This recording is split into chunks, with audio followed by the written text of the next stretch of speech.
Kalau negara sudah tidak peduli dengan pemuda, artinya disitulah tanda berakhirnya suatu negara. Hari ini kita lihat banyak pemuda apatis. Iya.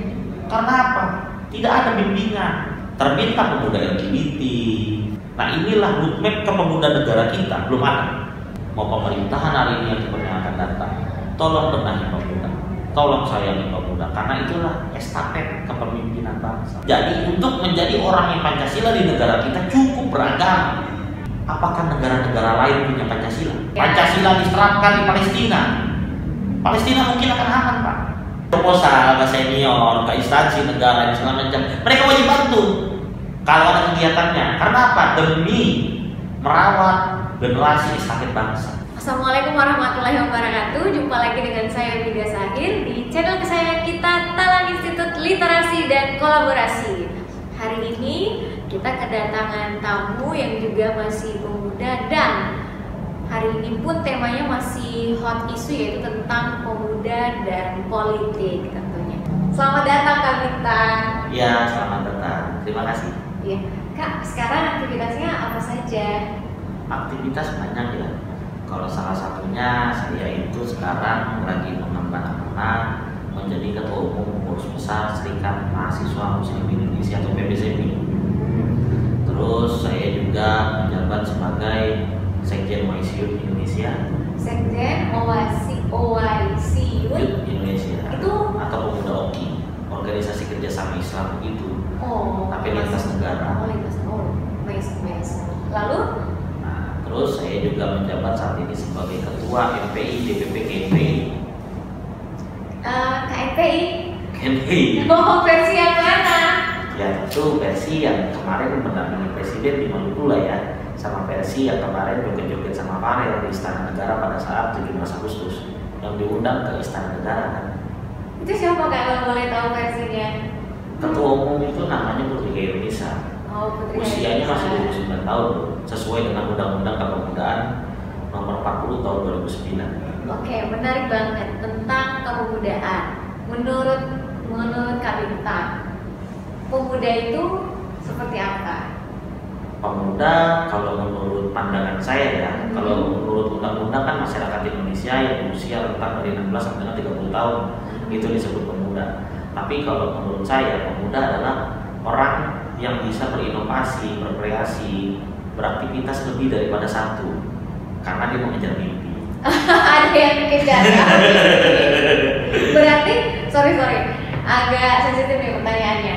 Sekarang Kak Bintang usianya berapa? Saya usia alhamdulillah masih sesuai undang-undang. Jadi sebab itu masih masuk kategori undang-undang sebagai pemuda. Kata undang-undang. Oh, kata undang-undang. Kalau udah lewat 30 gimana dong? Wah, aku nggak tahu deh, tanya undang-undang aja. Kalau udah lewat 30 masih pemuda nggak itu menurut versi Kak Bintang? Kalau menurut versi saya dasar dari pemuda, karena setiap orang yang umurnya 80 tahun aja masih boleh disebut pemuda loh. Kenapa? Iya. Karena semangat muda itu kan beda dengan semangat tua. Iya, kalau semangat muda kan membara-bara. Membara-bara. Semua pengen dijalani, semua Iya. pengen dilalui. Semua pengen berkontribusi. Semua pengen berkontribusi. Nah, menarik.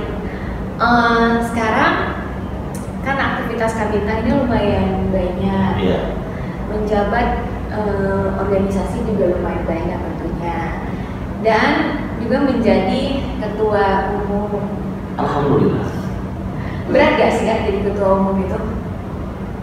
Kalau dikatakan berat sih sangat berat ya, tapi saya pernah membaca suatu quote yang dimana quote itu mengatakan cintailah apa yang sedang kamu lakukan atau cintailah apa yang sedang kamu kerjakan. So you love what you do. Ya, supaya apa? Kita tidak merasa apa sih yang sedang kita lakukan.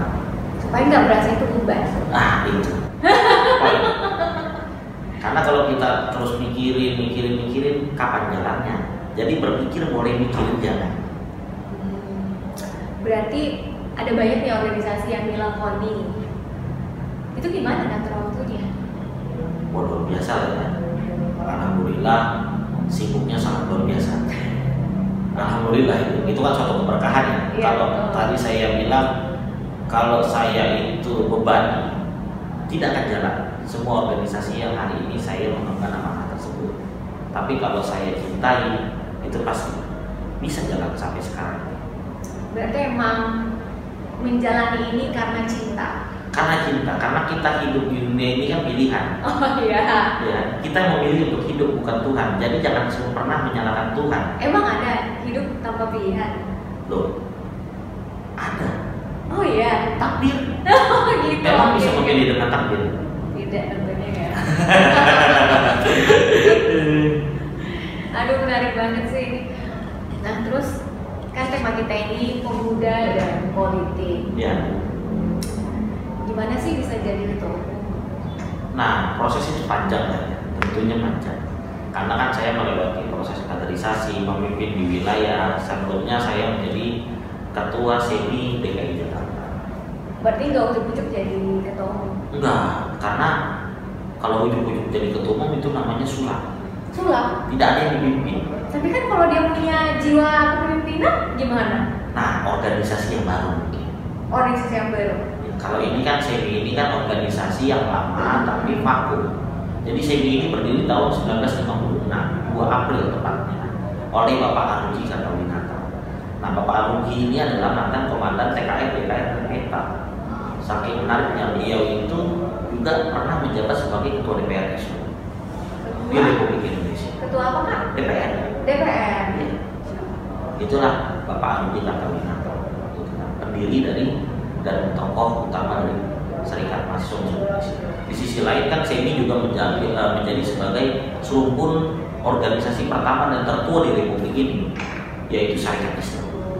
Tahun 1905 Syarikat Dagang Islam pernah kita baca-baca di buku itu kan? Iya. Di LKS itu ada. Syarikat Dagang Islam. Ya, yang didirikan oleh Haji Samanudin di Laweyan Solo. Akhirnya berdiri juga Syarikat Dagang Islamiyah oleh Dirtu Adi Suryo. Siapa itu Dirtu? Bapak Pers Indonesia, ya kan? Nah akhirnya apa? Mereka itu berkolaborasi dan lain sebagainya. Di tahun 1911 disepakati Haji Umar Said Cokroaminoto itu sebagai pimpinannya dan disahkan oleh Notaris Dekuila 1912. Ini mau contekan gak sih bilang kayak gitu? Ya. Mau contekan gak sih? Nah ini mengalir aja. Iya, iya. Ini mengalir aja. Ini mengalir aja karena buat saya sejarah itu salah satu cara saya menghargai jasa para pahlawan. Dan sejarah nggak boleh dilupakan ya? Iya, karena dia spion untuk berjalannya diri kita, lingkungan kita, bangsa kita, umat kita, dan negara kita. Berarti perisai ini cikal bakal terbentuknya organisasi yang lainnya. SEMI. SEMI ini bagian dari Syarikat Islam. Nah, kalau Syarikat Islam iya. Syarikat Islam adalah organisasi pertama secara nasional yang pengurusnya dari Sabang sampai dengan Merauke. Itu tahun 1912 Haji Umar Said Cokroaminoto mendapatkan notaris oleh Dekuila. Nah, kenapa saya bilang begitu? Sebelumnya pendiri Muhammadiyah Haji Ahmad Dahlan, gitu kan? Dia pernah menjabat sebagai ketua pendidikan Syarikat Islam sebelum berdirinya Muhammadiyah. Beliau juga menjabat sebagai ketua Syarikat Islam Afdeli, bahasa Belanda ini Afdeli. Dalam bahasa Indonesianya adalah cabang. Cabang ada Afdeli cabang. Ya, cabang Yogyakarta. Nah, terus siapa lagi? Pendiri Nahdlatul Ulama bernama Kiai Wahab Asbullah bersama Syekh Khatib Ahmad Raminang Kalali, imam pertama Masjidil Haram, orang Indonesia yang ada di Mekah. Nah, itu ketua SI Afdeli Mekah. Jadi banyak sejarahnya. Bahkan proklamator negara kita, Insinyur Soekarno, itu anak didik dari Cokroaminoto di rumah PNRI Surabaya. Jadi dia belajar baca itu ya dari Cokro, belajar baca politik, peta politik dan lain sebagainya tentang kehidupan dia hari ini, gitu kan, almarhum Pak Soekarno, yaitu dari Cokroaminoto. Bahkan 3 ideologi besar sebelum berdirinya Pancasila yang didirikan oleh BPUPKI melalui rapat PPKI, iya. tim 9 perumusnya, iya kan? Syarikat Islam itu ada 3 orang, NU 1 Wahid Hasim, Muhammadiyah 1, profesi dan lainnya cuma 1, non Islam itu 1 A Maramis namanya, yang terwujudnya cikal bakal dari Piagam Jakarta. Ya. Nah, 3 orang ini Syarikat Islam. Siapa aja? Abi Kusno Cokro Sujoso itu saudara kandung Haji Umar Said Cokroaminoto. dan juga pelopor dari berdirinya Mas Yudi. Mas Yudi ya. Habib Husno. Iya. Oke, satu lagi siapa? Haji Agus Salim, the great old man, poliglot di zamannya. Iya. Dialah yang mengklaim bagaimana, karena syarat suatu negara berdiri adalah mendapat pengakuan dari negara lainnya. Nah, dialah yang mengklaim tuh ke negara-negara, ayo dong Indonesia mau merdeka nih, kasih dukungan dong. Dia meminta dukungan ya. Itulah the great old man, Menteri Luar Negeri pertama Republik Indonesia, Haji Agus Salim, guru dan temannya Insinyur Soekarno. Siapa satu lagi? Insinyur Soekarno itu sendiri. Berarti luar biasa perjalanan organisasi perisai ini ya. Syarikat Islam. Syarikat Islam. Perisai itu bagian dari Syarikat Islam. Oh, oke. Berarti kita nyebutnya Syarikat Islam. Betul, itu induknya. Induknya Syarikat Islam. Ya, jadi serumpunnya itu ada perisai, ada semi pelajarnya, terus ada sesmi sarjananya, ada pemuda muslimin. Nah, pemuda muslimin ini paling menarik. Kenapa menarik Gitu kan? Nah, menariknya itu pemuda muslimin ini dulu namanya Jom Islamic Bond, JIB. JIB. Nah, JIB ini penasehatnya adalah Haji Umar Said Cokroaminoto dan Haji Agus Salim. Pembinanya Abdul Muthalib Sana'i, orang-orang Syarikat Islam. Ketuanya Muhammad Natsir. Muhammad Natsir dalam buku autobiografinya juga disebutkan, saya pernah sekali ketemu Pak Cokro dan langsung berubah. Dialah yang merubah cara berpikir Muhammad Natsir. Kenapa saya bilang begitu? Dia mengakui perjalanan dari Jatinegara ke Gambir hanya 11 menit dia ketemu seorang Cokroaminoto, berubah yang namanya tadinya dia cuma pelajar biasa menjadi pelajar yang revolusioner, yang mempunyai visi besar tentang membangun bangsa dan negara. Sesingkat itu pertemuannya. Sesingkat itu, bahkan Cokroaminoto disebut Raja Jawa tanpa mahkota, the Ombre de Van Java. Mengapa dia bisa sesingkat itu dan mampu merubah? Nah, itulah yang namanya karismatik mungkin di zamannya ya. Bahkan dia disebut Ratu Adil. Ratu Adil. Ratu Adil. Beliau dia melakukan yang namanya harakiri status, karena di zaman kolonial itu ternyata ada strata sosial yang dimana penjajah itu adalah kolonialisme adalah strata yang paling pertama. Yang kedua siapa? Bangsawan, priai. Yang ketiga baru pribumi. Jadi kalau pribumi ketemu dengan priai, tidak boleh dia bicara tatap mata ketemu mata. Nggak boleh. Berarti pribumi itu di bawah banget ya? Pribumi paling bawah. Ya Allah. Paling bawah pribumi itu. Pribumi paling bawah. Tapi Haji Umar Said Cokroaminoto, Haji Samanhudi dan lain sebagainya mendirikan Syarikat Islam karena itu. Melihat tindakan-tindakan kolonialisme yang semakin merajalela. Di sisi lain, memonopolinya VOC pada zaman itu, Belanda. Ya kan, Belanda mengeruk harta Indonesia, ya kan. Nah, Cokroaminoto tahun 1916 ini disebut proklamasi pertama. Jarang ada yang tahu. Kenapa saya bilang jarang ada yang tahu? Jadi bahasa nasional pertama itu keluar di situ. Namanya Natiko Sentral Syarikat Islam. Natiko Sentral. Nasional Kongres Natiko itu tahun 1916 di Bandung. Nah, pada saat itu Cokroaminoto di depan ribuan orang disaksikan oleh jutaan orang kader dan pengurus Syarikat Islam pada zaman itu, organisasi terbesar di Asia bahkan, gitu kan.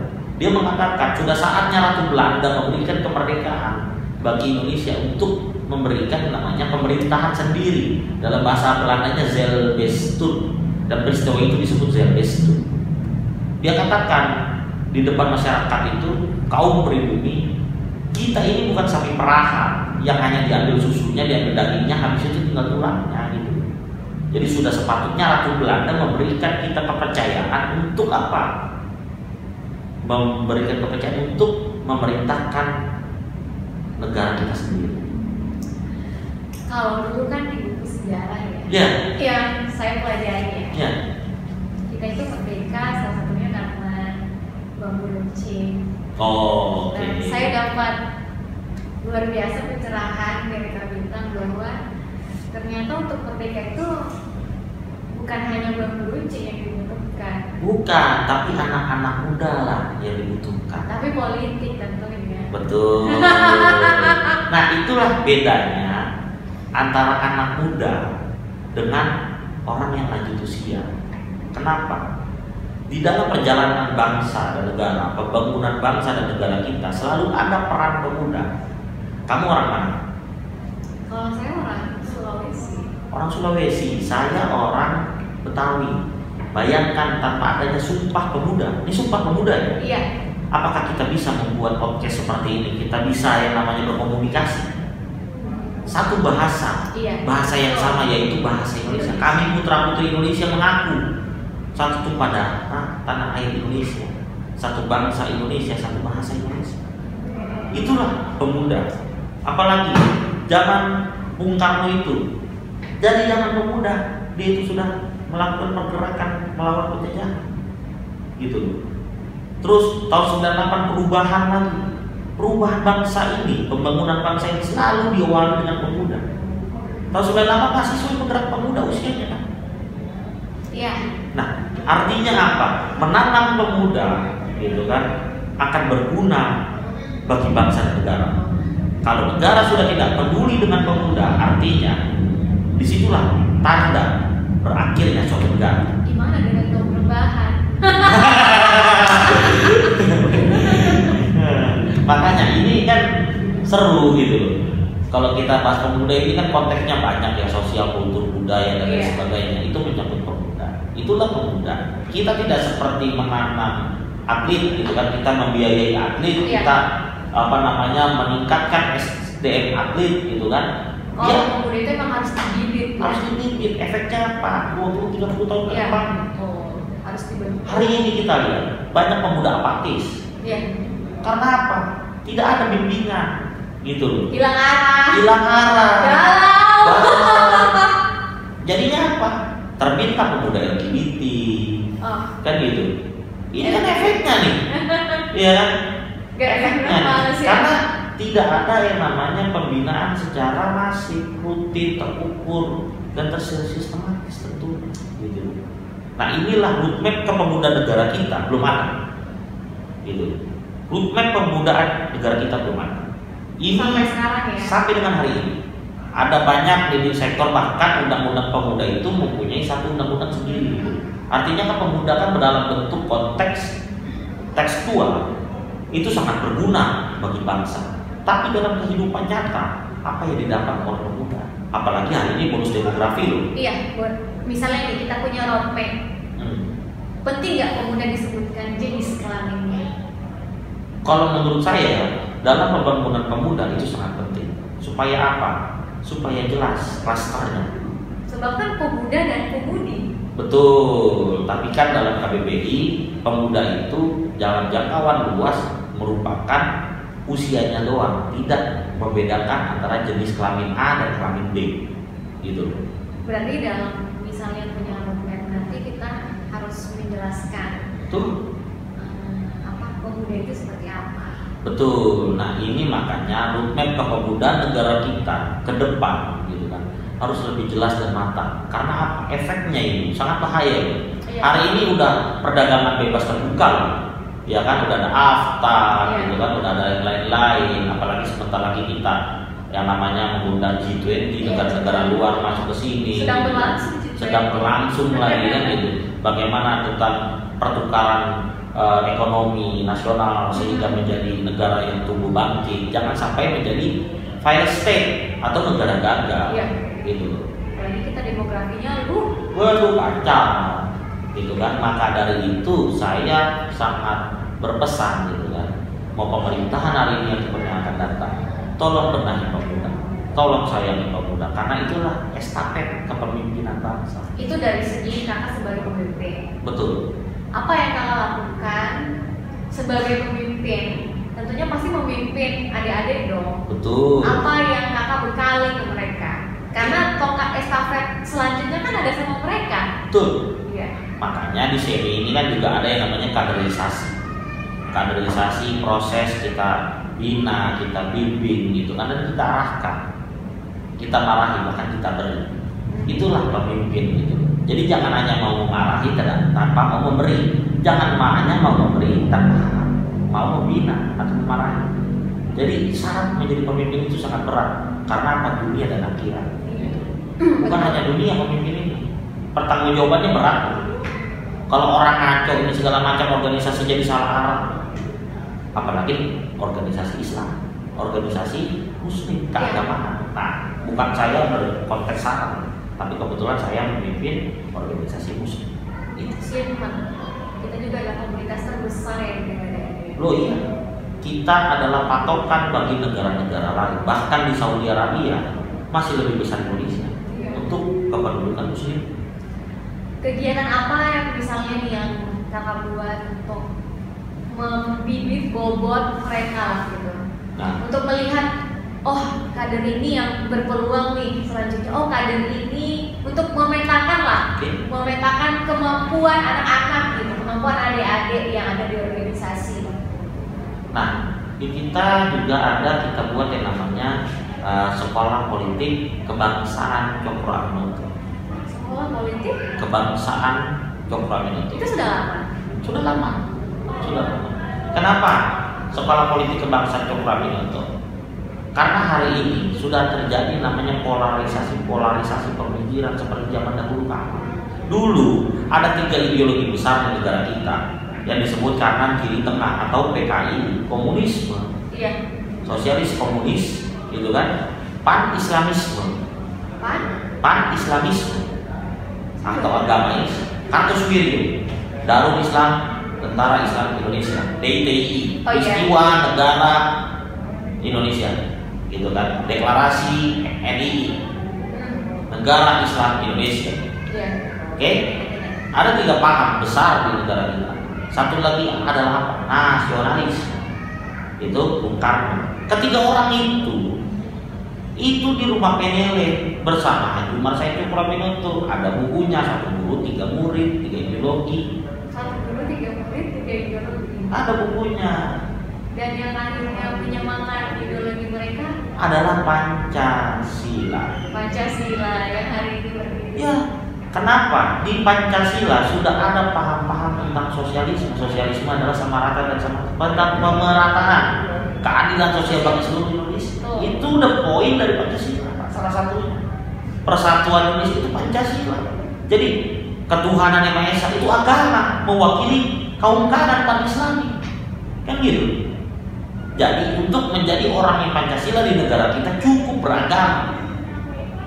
Gitu. Karena poin pertama Pancasila jelas, ketuhanan yang Maha Esa. Cukup beragama. Apakah ateis boleh masuk sini? Ya tidak boleh. Karena jelas dasar negara kita ketuhanan yang Maha Esa. Di negara kita ada 6 agama yang diresmikan, diakui, gitu. Nah, jadi apapun negaranya, ada persatuan, ada keadilan, ada permusyawaratan, gitu kan? Itulah indahnya Pancasila. Nah, Pancasila ini sangat menarik di negara-negara lain, gitu kan. Orang itu pada cari, kenapa sih Indonesia beribu-ribu suku bangsa, beribu-ribu pulau, tapi bisa adem, gitu kan. Bisa satu. Beribu-ribu bahasa. Bisa budaya. Coba bayangkan kalau misalnya kita di Amerika aja, di Amerika, lagi tren sekarang nih namanya Asian Hate. Asian Hate, kebencian terhadap orang Asia. Belum lagi tentang rasis, dalam tanda kutip kulit hitam dan kulit putih. Iya, itu kayaknya selalu deh. Dari zaman dulu tuh. Sampai sekarang. Di sana tuh, ya kan? Kulit hitam adalah kaum perbudakan. Kulit putih istimewa. Nah, di kita rambut ikal, kulit hitam, warna putih, warna kuning. Yang penting jangan warna-warni. Satu kita. Indonesia. Itulah Pancasila. Makanya harta di negara kita ini bukan emas, bukan mineral, bukan minyak bumi atau gas. Masa sih? Loh, kalau itu semua di negara-negara lain ada nggak? Emang negara kita doang yang punya minyak? Enggak sih. Nah, emang negara kita doang yang punya emas? Tapi kita paling banyak. Kata siapa? Udah dicek belum datanya? Cek dulu dong.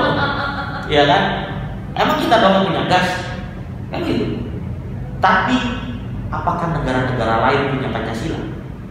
Nggak punya. Iya. Harta yang paling berharga di negara kita adalah satu, Pancasila. Itu aja. Pancasila sampai punya butir-butir yang banyak ya. Loh, iya turunannya banyak. Turunannya banyak dari. Saya aja udah hafal. Itulah. Butir-butir Pancasila itu saya udah Itulah. hafal. Pancasila itu bukan untuk kita hafalkan, Iya. tapi Pancasila itu Untuk kita amalkan itu. dan laksanakan. Makanya saya punya program Bumikan Pancasila. Bumikan Pancasila. Bumikan Pancasila supaya apa? Terjadinya keeratan, kesolidan, tidak ada perang lagi di dunia ini. Kalau Pancasila itu diterapkan di Suriah, negara Suriah akan aman, Pak. Iya. Pancasila diterapkan di Palestina, Palestina mungkin akan aman, Pak. Tapi kan itu butuh jalur politik. Nah, itulah yang namanya pemuda untuk sosial politik yang lebih baik. Luar biasa. Loh, harus ada misi. Jadi pemuda itu tidak bisa kita itu hanya nunggu bola. Apa nunggu proposal? Aduh, jangan. Proposal oke, perlu Iya. untuk peningkatan SDM dan lain sebagainya. Betul. Tapi jangan juga dijadikan kehidupan. Nggak boleh ya? Jangan, proposal diajukan untuk kegiatan. Iya. Ada kegiatannya, bukan proposal bodong, kegiatan tidak ada, lanjut proposal. Itu yang salah. Itu banyak gak sih terjadi? Wah, saya nggak tahu kalau itu. Kalau itu saya nggak tahu. Jadi kalau kita ngasih proposal ke senior, ke instansi negara dan segala macam, mereka wajib bantu kalau ada kegiatannya. Karena apa? Demi merawat generasi estafet bangsa. Demi keberlangsungan pemuda di esok hari. Itu, gitu. Tapi kalau mereka itu nggak mau kasih uang ini segala macam malah menghujat pemuda, mereka itu gimana saya nggak bisa menganalogkan lagi itu. Sebab umur kan ada batasnya. Nah itulah. Pemuda biarkan dia berkreasi, arahkan, bina dan lain Betul, sebagainya. sepakat banget. Jangan dimusuhi. Iya, betul, tidak boleh. Kalau dimusuhi nanti bonus demografi tahun ini, ya kan? Dia tidak akan milih di tahun besok. Iya. Ingat loh, penduduk Indonesia dalam bonus demografi besok berusia rentang 16 sampai 35 tahun. Itu paling banyak tuh penduduk Indonesia. Bisa 70-80%, Pak. Gitu. Nah, bonus demografi ini bisa menjadi keniscayaan bagi suatu negara. Bisa juga bonus demografi ini menjadi malapetaka bagi suatu negara. Ethiopia, Afrika Selatan. Kalau pemudanya downgrade ya. Itu. Maka dari itu, organisasi-organisasi kemasyarakatan, kepemudaan, kemahasiswaan dan lain sebagainya yang mempunyai visi besar, gitu kan. Mereka mau bekerja untuk bangsa dan negara. Negara wajib membina dan mendukung itu semua. Kalau negara sudah tidak mau mendukung, saya yakin itulah adalah awal kehancuran bagi suatu bangsa. Itu aja sederhananya. Terus saya mau tanya nih, pemimpin itu kan harus punya inovasi. Inovasi apa yang Kak Bintang hadirkan di organisasi yang pemimpin? Alhamdulillah banyak. Kenapa saya bilang banyak? Semi ini vakum, seperti vakumnya Syarikat Islam tahun 2000-an. Betul, saya aja baru mendengar Syarikat Islam. Iya, hanya ada di buku sejarah. Iya, dan itu hanya ada di buku sejarah. Masyumi, Mas Cokraminoto. Iya. Itu tuh hanya saya baca di buku sejarah semasa saya sekolah, itu aja. Betul. Nah, oleh karena itu dalam merawat keberagaman kebangsaan dan merawat sejarah Indonesia, ya kan, saya bersama teman-teman lainnya di pengurusan saya itu kita berkomitmen, ayo kita bangun kembali Syarikat Mahasiswa Muslim Indonesia. Menghidupkan kembali. Menghidupkan kembali. Tadinya cuma 1-2 cabang. Sekarang? Alhamdulillah berkat rahmat Tuhan, hari ini sudah terbentuk di 200 kabupaten kota atau cabang. Luar biasa ya. Keren sekali pastinya. Gimana cara menghidupkan organisasi yang udah tidur gitu? Kan gitu kan? Ya. Udah tidur kan? Itu kan berat. Kalau kata saya bukan tidur ya, dia mati tidak, hidup tidak, mati suri mungkin.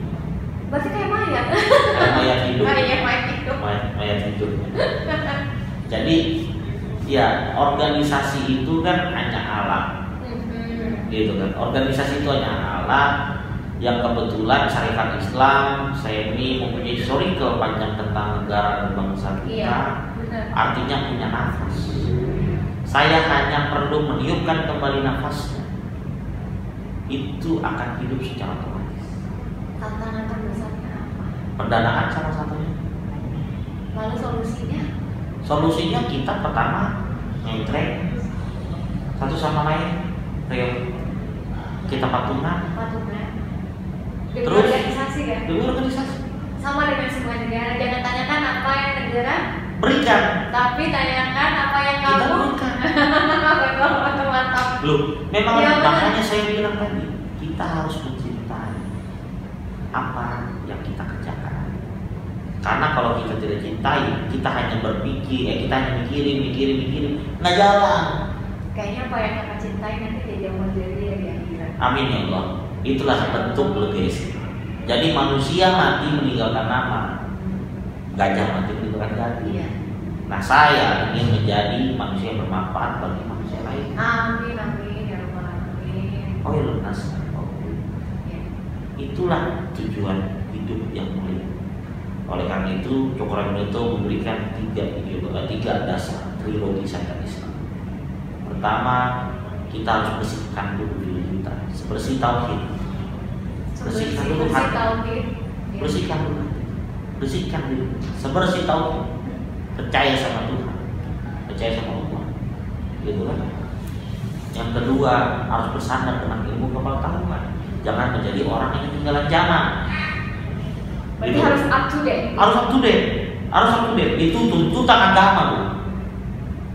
Ya kan? Yang ketiga, baru kita bersiasat. Siasat itu apa ya? Siasat itu adalah cara. Oh, cara. Siasat ya? Ya. Jadi siasat juga aman. Jadi ya. Tadi kan saya jalan ya. Saya itu sebersih tauhid. Terus yang paling bawah itu siasatnya apa ya? Cara. Ternyata itu siasat. Aman. Siasat. Jadi iman, ilmu, amal, itulah pegangan hidup bagi seorang muslim. Kompleks gue ya. Iman. Iman, ilmu, amal. Selesai kita menjadi seorang muslim yang mulia. Ya kan? Itu aja. Apa pesan penting yang Kak Bintang mau sampaikan tentang pemuda dan politik? Saya ingin berpesan kepada seluruh pemuda Indonesia. Yang pertama adalah bermanfaatlah bagi pemuda lainnya, khususnya bagi negara, bangsa, dan umat itu. Mari kita sama-sama renungkan diri, kita sama-sama berkreasi, berlomba-lomba dalam kebajikan, fastabiqul khairat. Nah, tanamkanlah Pancasila menjadi nafas kita untuk bernegara. Tanamkanlah syahadat bagi kita yang beragama muslim. Jadi jalan maju ke depan cukup berpikir, jangan dipikirin. Dan satu lagi, cintai apa yang sedang kita kerjakan. Itu. Wow. Kak Bintang, makasih banyak buat waktunya, tentunya. Siap. Buat pencerahan baru bagi saya. Kita sama-sama anak muda, kita sama-sama sharing. Iya. Semoga kalau ada sesi selanjutnya Kak Bintang mau lagi. Oh, boleh. Boleh ya? Boleh dong. Masa enggak? Oke, makasih banyak. Kalau gitu, oke. Kalau begitu sesi hari ini saya nggak bisa berpanjang-panjang. Saya cukup speechless dengan sosok pemuda seperti Kak Bintang yang memimpin banyak organisasi, bahkan menjadi ketua umum, tapi tetap punya mimpi. Iya kan, mimpi itu perlu ya. Sebelum bayar. Jadi Gitu. bermimpi aja boleh. Kalau mimpi udah disuruh bayar, bahaya lah. Dan harus direalisasikan ya. Boleh. Oke, sekian podcast hari ini. Sampai jumpa di sesi berikutnya ya Kak. Oke. Sekian dari saya dan Kak Bintang. Saya akhiri. Assalamualaikum warahmatullahi wabarakatuh.